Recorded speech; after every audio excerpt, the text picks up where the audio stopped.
Pero gusto ko lang din na bigyan din ka, Eric, ang importansya ng darating na eleksyon dito sa rural at urban area. Dahil karamihan ng karahasan na nangyayari ay nangyayari sa far-flung area, sa kabundukan, sa mga barangay. Dito kasi malaya ang kanilang armadong grupo na makapaghasik ng pananakot. Kumpara mo naman dito na right away meron tayong assistance mula sa ating security forces. Tama. Kaya Eric, paano natin ihahambing itong pagkakaiba ng eleksyon kung paano ini-infiltrate o gumagawa ng kanilang mga kasindikatuhan ng CPP, NPA, NDF pagdating sa eleksyon? Ano yung rural at ano yung urban? Okay, thank you, Brother Frank. Sa rural po, sa rural, ang tinatawag namin ni Ma'am Lorraine, Brother Franco, na inuulit natin sa red area, the main instrument there for terrorism and to pressure the elections, NPA. So dahil mahina ang NPA, ma'am, nararamdaman lang sila, Brother Franco, halos sa 12 provinces out of previously 70 provinces. So mahina ang kanilang buwelo. Sinong gagawa sa rural area pag mahina ang NPA? Yung kanilang mga urban operators na nasa town centers, yung kanilang mga party list, yung chapters nila. So ang gagawin nila, they will convert them to become campaign operators not just for party list but for territorial recovery through electoral infiltration.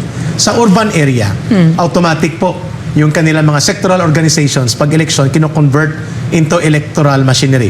Ang anak bayan, ang kabataan, ang LFS, definitely they will campaign, Brother Franco, to put up, Ma'am Lorraine, yung Kabataan Party chapter habang sila'y nakatutok sa SK elections. Makikipag-usap sila. Yung anak pawis, Bayan Muna, Gabriela, and ACT teachers, magbubuo ng mga electoral brigade in preparation to 2025. This is not about barangay elections alone. They're preparing for 2025 also. Oh, okay. Any question?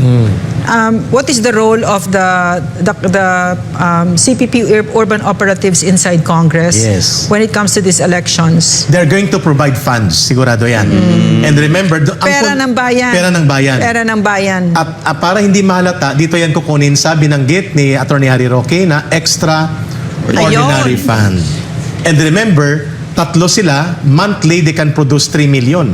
At marami nang naipon at sapagkat yung extraordinary fund napupunta yan sa Communist Party. How, Brother Franco? May tinatawag po yan, ma'am, na policy of CTN. What is CTN? CTN means centralization. So kukunin, for example, ni Raul Manuel ang 1 million, Brother Franco. Si-certify niya na na-receive niya. Ang maiiwan sa kanya, ma'am, mga 200,000 lang. Ang 800,000 mapupunta sa Communist Party. And we're talking monthly. So ibig sabihin, nakatipo na ito ng pondo. So sa tanong ni Ma'am Lorraine, Brother Franco, ninyo, paano nila gagawin sa urban area ang campaign? Yung party list sa Congress ang magpupondo ng mga kandidato nila.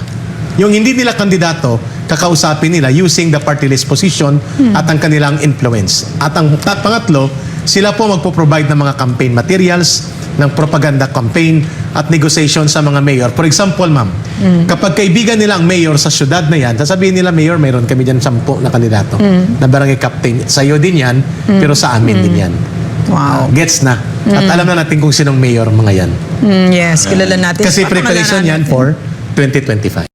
Neon lights, the playing with my mind.